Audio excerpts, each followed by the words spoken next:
Hello everyone, welcome to good earnings Telugu.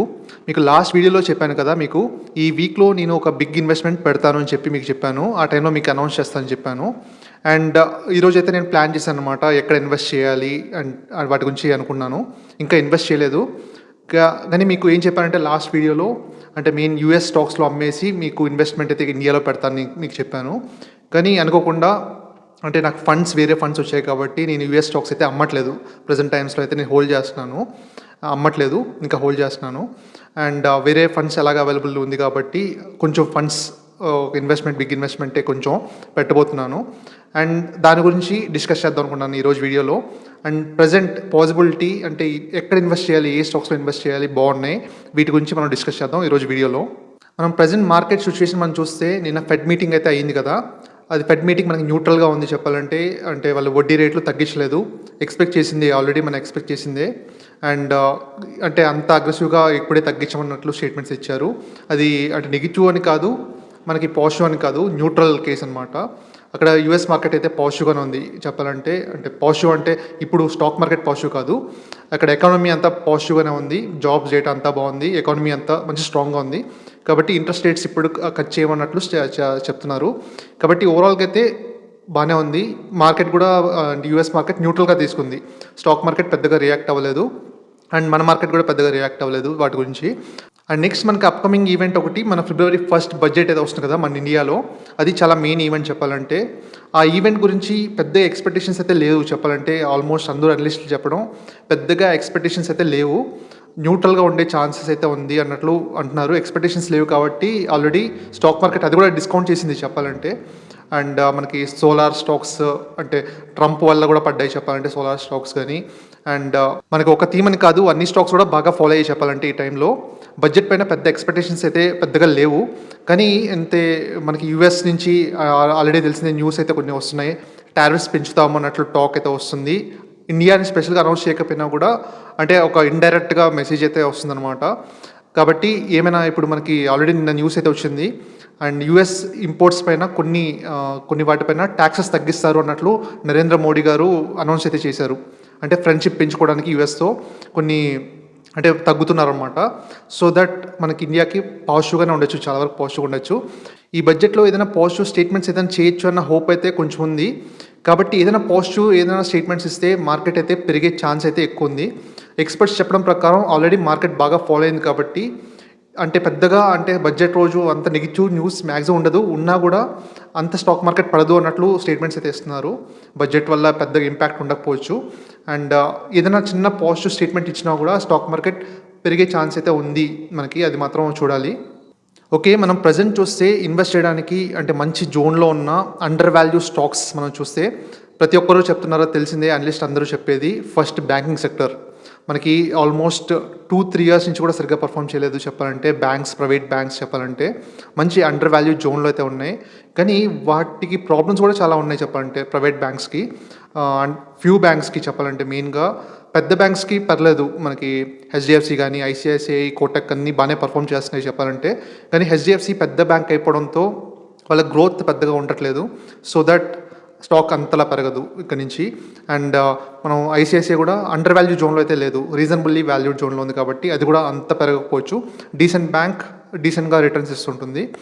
And next మనం చూస్తే Kotak bank, అది బాగానే పర్ఫామ్ చేస్తుంది. ఈ రెండు బ్యాంక్స్ కన్నా ప్రజెంట్ పొజిషన్లో కొంచెం బెటర్ అది వాల్యుయేషన్స్ జోన్లో, కానీ గ్రోత్ కూడా బాగానే ఉంది, పెద్దగా అంత ప్రాబ్లమ్స్ అయితే లేదు. అండ్ కొన్ని బ్యాంక్స్ ఇప్పుడు యాక్సిస్ బ్యాంక్ కానీ మనకి ఇండస్ఇండ్ బ్యాంక్, ఇవి మనం చూస్తే వాళ్ళకి కొన్ని అంటే డిపాజిట్ గ్రోత్ కానీ కొన్ని ప్రాబ్లమ్స్ అయితే ఉన్నాయి. అండ్ ఎన్పిఎస్ పెరుగుతున్నాయి. అండ్ మైక్రో ఫైనాన్స్ సెగ్మెంట్ కొంచెం వాటికి ఎక్కువ ఉందన్నమాట. సో దట్ కొన్ని బ్యాంక్స్ మైక్రో ఫైనాన్స్ ఎక్కువ ఉన్న బ్యాంక్స్ ఫాల్ ఎక్కువ చూస్తున్నాం మనం ఈ టైంలో. ముందుగానే వాళ్ళు ఎన్పిఏ పెరిగిపోతున్న దాంతో ముందుగానే ప్రొవిజన్స్ అయితే తీసుకుంటున్నారు. ప్రొవిజన్స్ తీసుకుంటే వీళ్ళకి ఏమవుతుందంటే ప్రాఫిటబిలిటీ ఇక్కడే ఇప్పుడు ప్రొవిజన్స్లో పెట్టేస్తారనమాట వీళ్ళకి. అంటే ముందుగానే లోన్స్ కట్టే వాళ్ళు తగ్గిపోతారు అన్న దాంతో ఈ లోన్స్ అంటే ఆ అమౌంట్ ఇప్పుడు వచ్చిన ప్రాఫిట్ తీసుకెళ్ళి ప్రొవిజన్స్లో పెడతారనమాట. సో దట్ వాళ్ళ ప్రాఫిట్స్ అయితే మనం చూడొచ్చు, వాళ్ళ రిజల్ట్స్ బాగా రావట్లేదు చెప్పాలంటే. ఇండస్ఇండ్ కానీ యాక్సిస్ కానీ మనకి బాగా రాలేదు. సో దట్ ఆ స్టాక్స్ బాగా ఫాలో అయ్యాయి, మనకి మంచి జోన్లో ఉన్నాయి చెప్పాలంటే. ఇండస్ఇండ్ కానీ యాక్సిస్ కానీ బాగా ఫాలో అయ్యి చాలా చీప్గా దొరుకుతున్నాయి. అండ్ ఇక్కడి నుంచి కూడా అంటే పెరిగిపోతుందా అంటే పెరిగే ఛాన్స్ అయితే ఉంది. ఓవర్ టైం ఇప్పుడు మనకి చాలామంది అంటే పాజిటివ్గా ఉన్నారు ఈ బ్యాంకింగ్ సెక్టర్ పైన, ప్రైవేట్ బ్యాంక్స్ పైన. కాబట్టి అంటే ఇన్వెస్ట్మెంట్స్ డౌన్ సైడ్లో ఉంది కాబట్టి పెట్టే ఛాన్స్ అయితే ఉంది.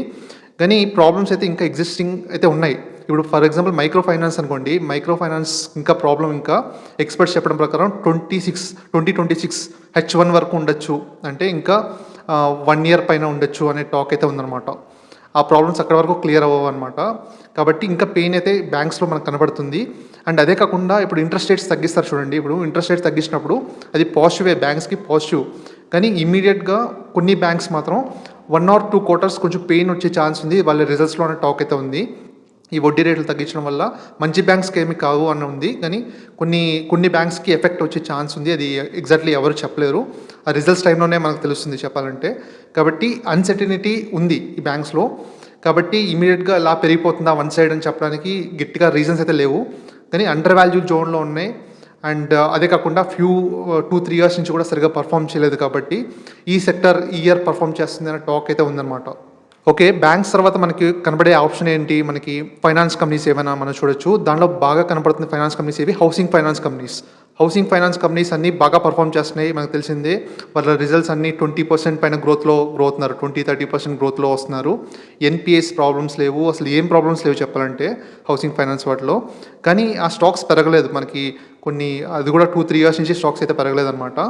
సో దట్ హౌసింగ్ బ్యాంక్స్ కన్నా నాకు హౌసింగ్ ఫైనాన్స్ స్టాక్స్ అయితే బెటర్ అయితే అనిపిస్తుంది. అండ్ మీకు అంటే ప్రైస్ టు బుక్ వాల్యూతో మీరు వాటి బ్యాంక్స్తో కంపేర్ చేయకూడదు, కానీ మంచి జోన్లో ఉన్నాయి చెప్పాలంటే.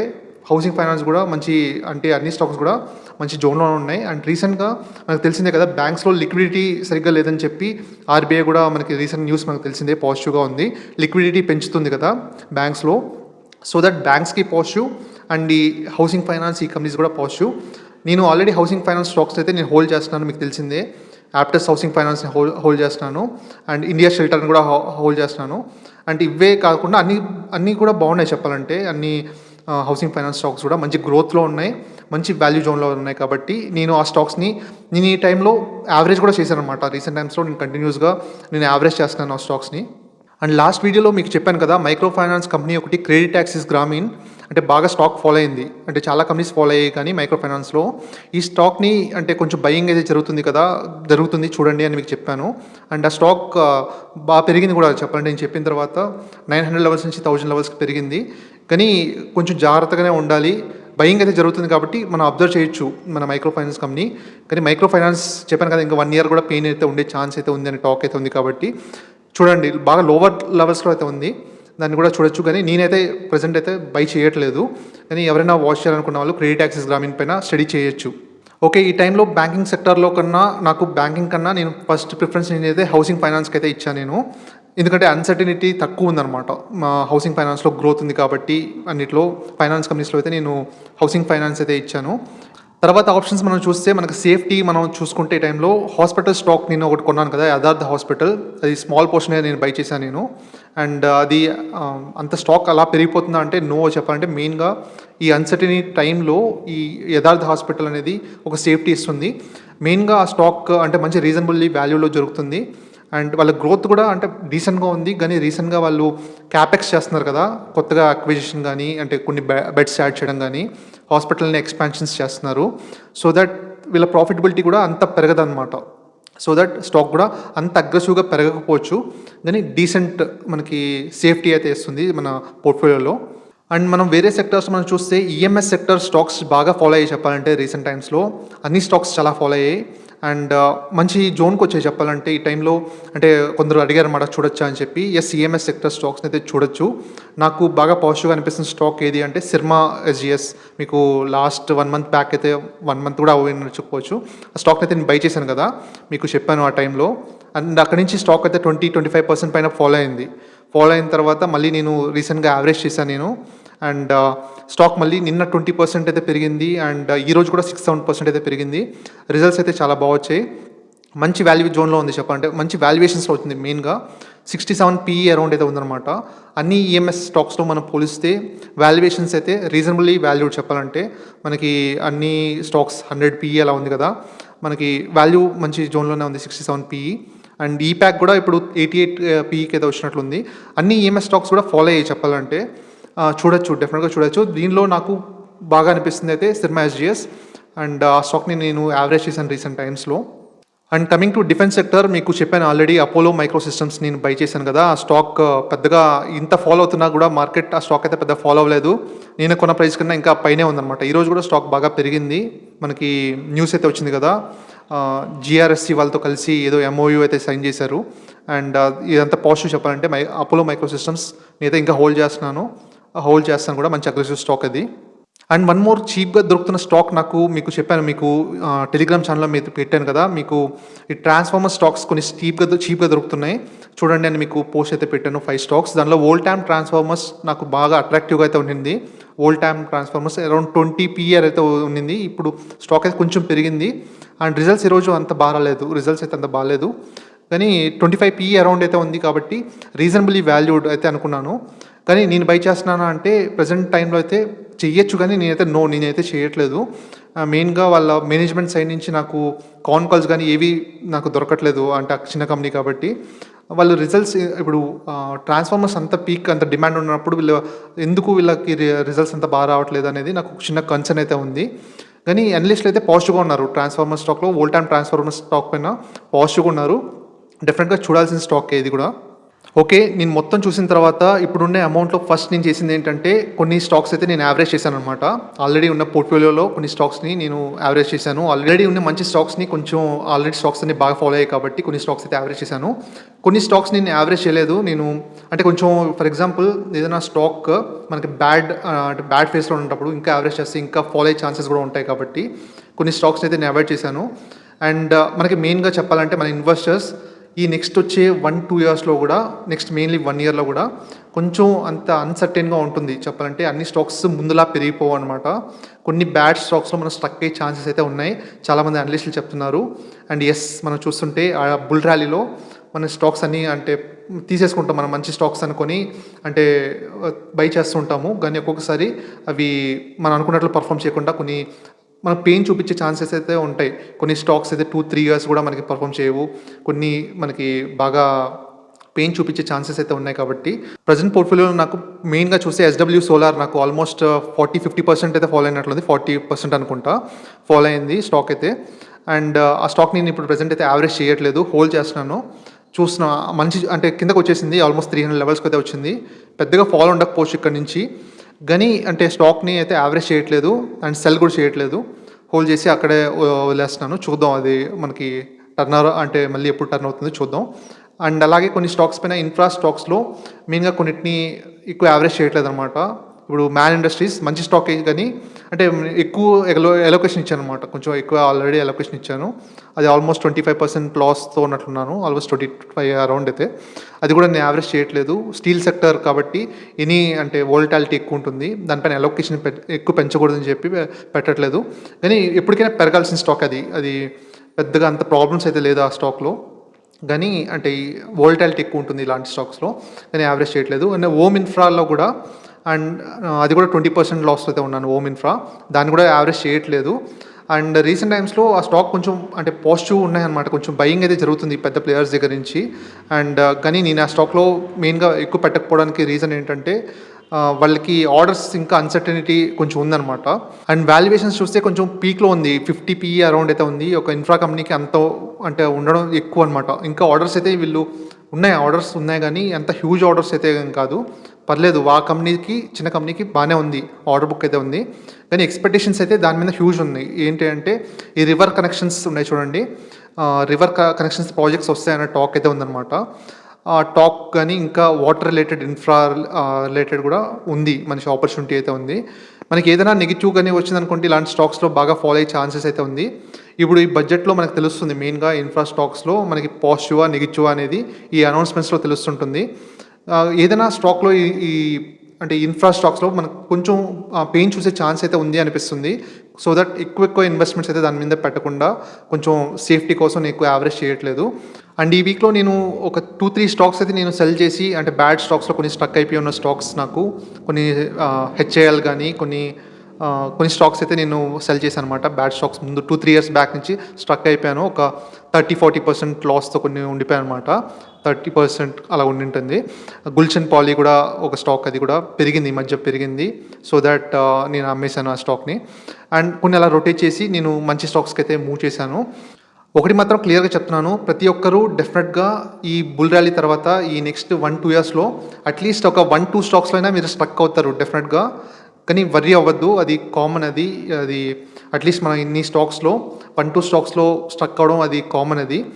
అండ్ మెయిన్‌గా కొంతమంది అంటే రీసెంట్‌గా కామెంట్స్‌లో చెప్తున్నారు 1 ఆర్ 2 స్టాక్స్ పైన హ్యూజ్ ఇన్వెస్ట్‌మెంట్స్ పెడుతున్నారు. మొత్తం ఇన్వెస్ట్‌మెంట్ మొత్తం 1 ఆర్ 2 స్టాక్స్‌లో పెడుతున్నారు.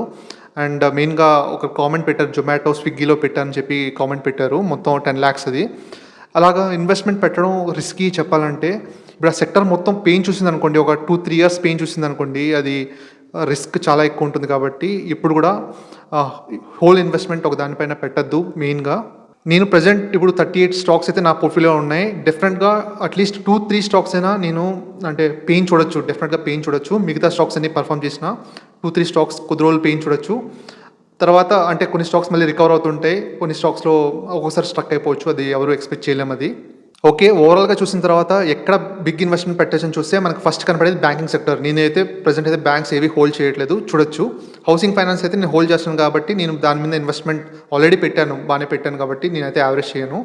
మిగతా అగ్రెసివ్ స్టాక్స్‌లో నేను చూస్తే ఈఎంఎస్ సెక్టార్‌లో నాకు సిర్మా ఉంది, ఈప్యాక్ ఉంది. అండ్ డిఫెన్స్‌లో అపోలో డిఫెన్స్ అంటే మొత్తం అగ్రెసివ్ పోర్ట్‌ఫోలియో ఆల్రెడీ బిల్డ్ చేసి ఉన్నాను. అండ్ ఇంకా వాటిపైన నేను హ్యూజ్ ఇన్వెస్ట్‌మెంట్స్ అయితే నేను పెట్టదలుచుకోలేదు. అండ్ బ్యాంక్స్‌లో మనం చూస్తే ఒకవేళ టర్నౌట్ అయితే బాగా పర్ఫామ్ చేసినా కూడా మాక్సిమం ఎంత చూడొచ్చు, ఒక 30% దాకా చూడొచ్చు 1 ఇయర్‌లో రిటర్న్స్. అండ్ మాక్సిమం అయితే 50% అది చెప్పలేము. అది 50% కూడా చాలా ఎక్కువ. అది కూడా రాకపోవచ్చు. యావరేజ్‌గా మనం చూస్తే 30-40% రిటర్న్ చూడొచ్చు. ఒకవేళ అన్ని బాగా పర్ఫామ్ చేస్తే రైట్. ఏదైనా ఇండస్ఇండ్ బ్యాంక్‌లో గానీ బాగా ఫాలో అయిపోయింది కాబట్టి దానిలో కొంచెం బెటర్‌గా చూడొచ్చు. ఇండస్ఇండ్, యాక్సిస్‌లో వీటిలో ఒక 30-40% అయితే చూడొచ్చు యావరేజ్‌గా. అన్నీ చూసిన తర్వాత నాకు సేఫెస్ట్ బెట్ ఏంటి అంటే నా హ్యూజ్ ఇన్వెస్ట్‌మెంట్ ఇప్పుడు నేను మ్యూచువల్ ఫండ్స్‌లో పెట్టాలనుకుంటున్నాను.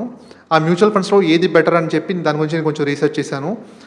నేను హోల్డ్ చేస్తున్న ఒకే ఒక మ్యూచువల్ ఫండ్ ఏంటి అంటే quant small cap mutual fund అయితే నేను హోల్డ్ చేస్తున్నాను. అండ్ ఇంకొక మ్యూచువల్ ఫండ్ ఇప్పుడైతే యాడ్ చేయాలనుకుంటున్నాను. నేను small cap mutual funday add చేద్దాం అనుకుంటున్నాను. వాటిలో నాకు బెస్ట్ నేను రీసెర్చ్ చేసిన తర్వాత మనకు తెలిసింది నిపాన్ చాలా మంచిదే, కానీ ఏయుఎం అయితే బాగా పెరిగిపోయింది. సో దట్ ఏయుఎం పెరిగిపోయినప్పుడు రిటర్న్స్ మనకి కొంచెం కష్టమవుతుందనమాట. నెక్స్ట్ ఫ్యూ ఇయర్స్‌లో పర్ఫామ్ చేయడం కొంచెం కష్టమవుతుంది కాబట్టి నాకు వీటిలో అన్నిట్లో చూసిన తర్వాత బెస్ట్ అయితే నాకు Tata small cap mutual fund అయితే అనిపించింది. అండ్ పాస్ట్ రిటర్న్స్ కూడా పర్లేదు, డీసెంట్‌గా ఇచ్చింది.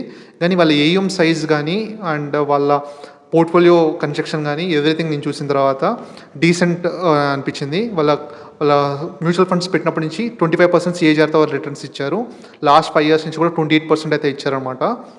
అండ్ ఇక్కడ నుంచి కూడా వీళ్ళకి ఈజీగా మన ఇయర్‌కి 25% రిటర్న్ అయితే ఇస్తారన్న ఎక్స్పెక్టేషన్స్ అయితే ఉంది Tata small cap mutual fund.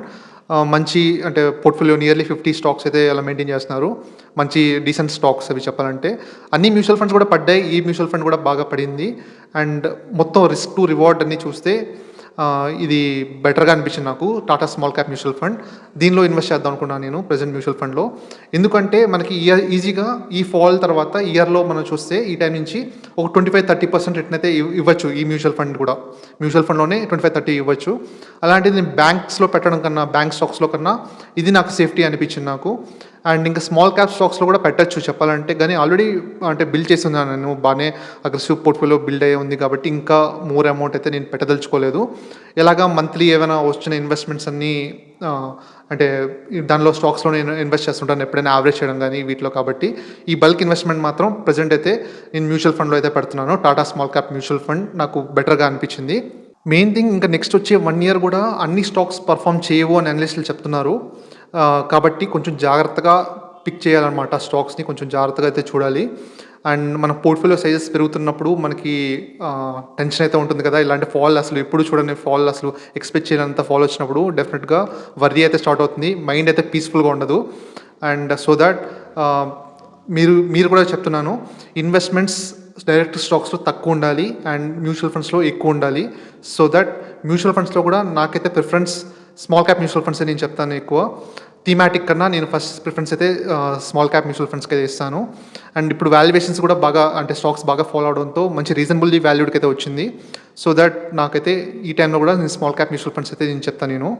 Okay, ఇప్పుడు ఇన్వెస్ట్ చేస్తే వన్ డైరెక్షన్లో పెరిగిపోతుందా అంటే ఇప్పుడు స్టాక్స్ బాగా ఫాలో అయిపోయిందా, ఇప్పుడు వన్ డైరెక్షన్లో పడ్డాయి ఇప్పుడు చెప్పాలంటే, ఇప్పుడు వన్ డైరెక్షన్లో పెరిగిపోతుందా అంటే నో చెప్పలేము ఇది చెప్పాలంటే.